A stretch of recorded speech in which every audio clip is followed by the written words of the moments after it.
que la pratique du sport va viriliser les femmes, va les rendre infertiles, les détourner de l'éducation des enfants. On a même associé la pratique du vélo par les femmes à une maladie mentale. Bonjour, je suis Claire Boisguen et au mois d'avril, je viens jouer Incorrect à la Cave Poésie. Incorrect, c'est un genre de spin-off d'une autre conférence que je fais. Couronner les vainqueurs, c'est vraiment une conférence construite de manière à amener une réflexion politique. Incorrect, c'est un florilège d'anecdotes sportives. L'idée vraiment, c'est de partager ces parcours de militantes et de sportives assez incroyables. Alice Mila, qui a lancé les premiers Jeux olympiques féminins. Catherine Switzer, qui court illégalement le marathon, à l'époque où les femmes ne peuvent courir un marathon nulle part, pour prouver qu'une femme est capable de courir 42 km.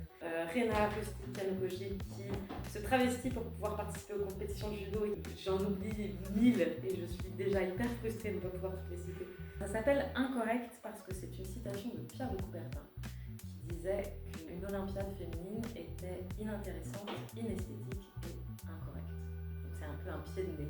Dans les années 10 et les années 20, le sport féminin, et surtout à haut niveau, est très très marginal et très très mal vu, en général par la communauté médicale. On pense que la pratique du sport va viriliser les femmes, va les rendre infertiles. Dans la société civile, on pense que ça les rend scandaleuses, parce qu'on va les voir suer, porter des vêtements adaptés, etc. On pense que ça va les détourner de l'éducation des enfants. Et pour la petite anecdote, si vous venez voir Incorrect, on va pouvoir regarder ensemble pourquoi est-ce qu'elles ne pouvaient pas faire de vélo, puisqu'elles allaient en profiter pour se masturber.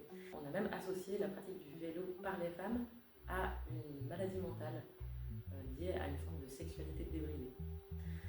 Et donc rendez-vous le 6, le 13 et le 20 avril à la Cave Poésie pour manger des crêpes en écoutant des anecdotes sportives.